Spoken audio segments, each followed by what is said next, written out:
It's a scene playing out in offices across Europe from Lisbon to Warsaw. The meeting nobody wants. A moment defined by a silence that's louder than the city traffic outside. A talented, promising employee is leaving. 1 year, 2 years, sometimes just a few months. Generation Z has been called the fastest job-hopping generation in history. A generation, some say, that lacks loyalty, chasing the next paycheck without a second thought. A generation that sees a job not as a career, but as a temporary stop. But is that the whole story? Is it really that simple? Behind every resignation email, there are unspoken expectations, unfulfilled ambitions, and sometimes even heartache. This is a story from two sides of that email. The one who leaves and the one who is left behind. Don't miss out on insightful workplace culture analysis. Hit the subscribe button now to catch our latest episodes.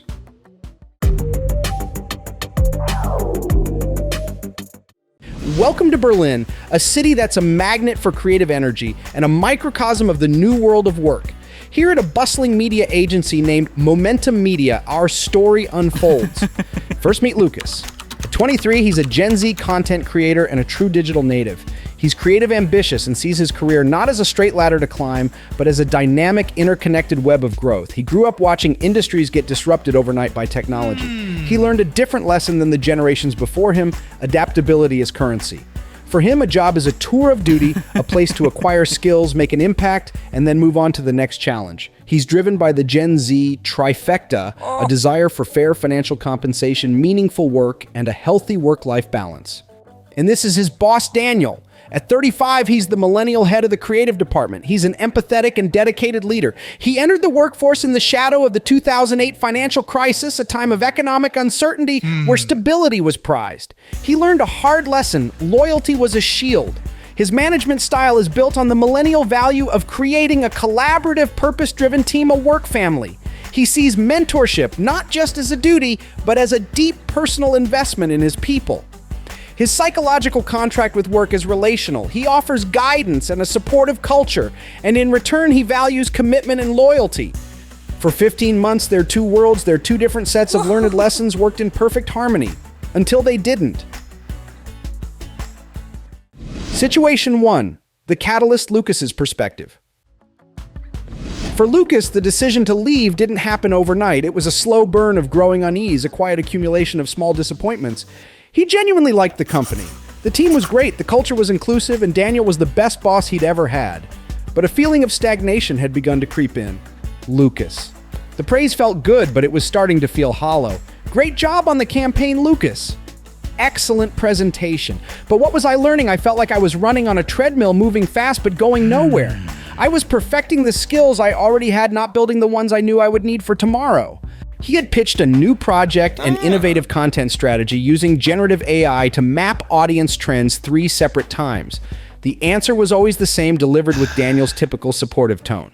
Daniel, it's a brilliant idea, Lukas, truly, but the client isn't ready for that level of experimentation, and honestly, it's not in the budget for this quarter. Let's park it for now and revisit later. For Daniel, it was a practical constraint. For Lukas, it was a roadblock to his future. He saw his peers at other agencies, his friends on LinkedIn with job titles like creative technologist and AI content strategist. They were already building portfolios with the very tools he was only allowed to park for now. He felt he was falling behind. This is a core tenet of the Gen Z career mindset. It's not just about the job you have, it's about what that job prepares you for next. Stagnation isn't just boring, it's a direct threat to your future marketability and financial security in a rapidly changing world. Then the email landed in his inbox, a recruiter from a tech-forward competitor. The subject line alone was intriguing: creative technologist role, AI and content innovation. The salary was 20% higher, yes, a significant factor for a generation facing the rising cost of living in a city like Berlin. But the real draw was the job description itself. It wasn't just a list of responsibilities. It was a promise of growth. It offered a clear mandate to experiment with new AI tools, a dedicated budget for training and certifications, and a transparent, structured career path with clear milestones for advancement.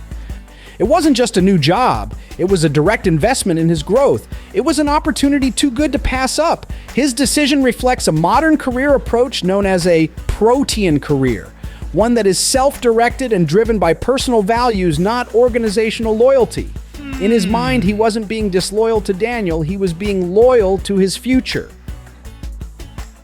Situation 2. The impact Daniel's perspective. Back in the office, Daniel stared at the resignation email. The subject line, "Resignation Lukas," felt like a punch to the gut. He read it once, then twice. It was professional, polite, and utterly devastating. He scrolled through his mental files of the past year, searching for a reason, a warning sign he might have missed. Daniel. I don't get it. I gave him the lead on the winter campaign, our biggest project. I spent hours coaching him through that difficult client presentation. We have a great culture here. We respect work-life balance. We have team lunches. I thought he was happy. Was it just about the money? Did I misread everything? Do young people nowadays just not value loyalty anymore? For a millennial manager like Daniel, whose leadership style is built on mentorship and emotional investment, a sudden departure feels personal. It can feel like a rejection, not just of the company, but of his efforts as a leader. He felt his investment, the time, the energy, the trust had been erased. But the emotional blow was immediately followed by a wave of practical anxiety. The departure of a key employee creates ripples that disrupt the entire team. First, there's the financial cost. Replacing a skilled employee is expensive. Recent European figures put the average cost at over €4.200 just for hiring and training, and often much more when you factor in lost productivity. Then there's the loss of productivity and institutional knowledge. Lukas knew their clients, their projects, and their internal processes. Now that knowledge walks out the door. Daniel, team, gather round for a second. I have some news. Lukas has decided to move on to a new opportunity. His last day will be in 2 weeks. Clara. Oh, wow, okay. So who's picking up the Q4 client reports he was managing? The remaining team members would have to absorb his workload, leading to increased stress and potential burnout, while Daniel starts the grueling, time-consuming process of recruiting a replacement. This is the hidden pain of job hopping for managers and businesses. It's not just an HR issue. It's a drain on morale, a hit to productivity, and a major source of stress for leaders who are already feeling squeezed. Daniel felt all of it. He felt his efforts were unappreciated, and he worried about the stability of the team he had worked so hard to build. Situation 3. The final conversation. An exit interview can often be a sterile HR formality, but Daniel knew he needed to understand. He invited Lukas for a coffee in a small neutral meeting room. The air was thick with unspoken questions. Daniel decided to lead with the empathy that defined his management style, pushing past his feelings of hurt. Daniel, Lukas, thanks for meeting me. Honestly, I was blindsided by your email. I value the work you've done here, and I genuinely thought you were happy. Help me understand what I missed. Lukas, I appreciate you asking Daniel, and please believe me, this wasn't an easy decision. I was happy. You've been a fantastic mentor, and I've learned so much from you about managing clients and creative strategy. But my happiness also depends on growth. This isn't about leaving you or the team. It's about moving toward a specific future for myself. Daniel, the AI projects you pitched, Lukas. That was a big part of it. I feel like the world is moving in that direction, and I was scared of my skills becoming obsolete. I need to be learning constantly. The new role, it's built around that. It's a chance to build something new with new tools. Daniel, and the salary I assume was better. Lukas, it is, and that matters. But it was the opportunity, the clear path for development that decided for me. It felt like they were investing in my future, not just hiring me for my present skills. As Daniel listened, his expression shifted. The initial sting of rejection began to fade, replaced by a look of dawning understanding.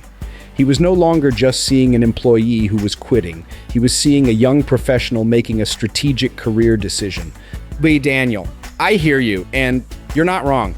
As a manager, you're always juggling team needs with company budgets and long-term strategic goals. It's a constant balancing act. I saw your AI pitch as a nice-to-have for next year. I didn't see it as a must-have for your development right now. That's my blind spot. Lukas, I understand there are constraints. I just wish we could have had this conversation 3 months ago. Maybe we could have figured out a smaller project or a training course.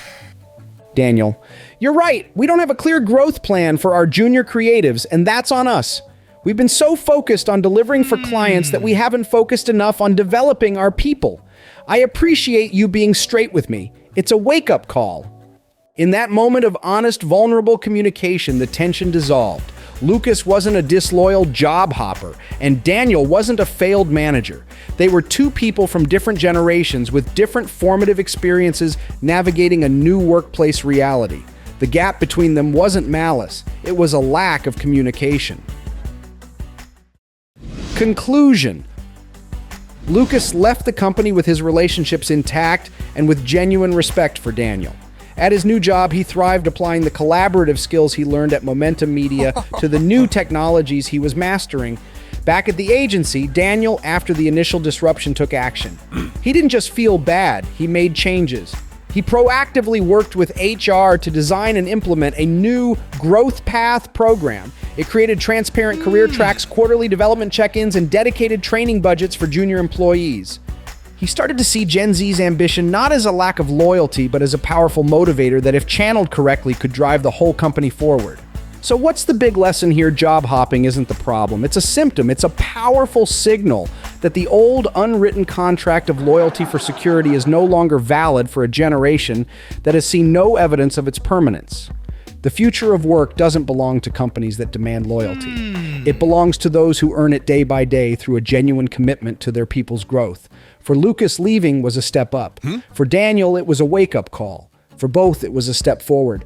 Job hopping is a big decision, and it's not always easy, but it can be a turning point for both the leaver and the stayer to grow. Have you ever job hopped or had an employee job hop? What was the reason, and what did you learn? Comment below and share your experiences. Tag a friend or a boss who needs to see this to gain a more multifaceted perspective.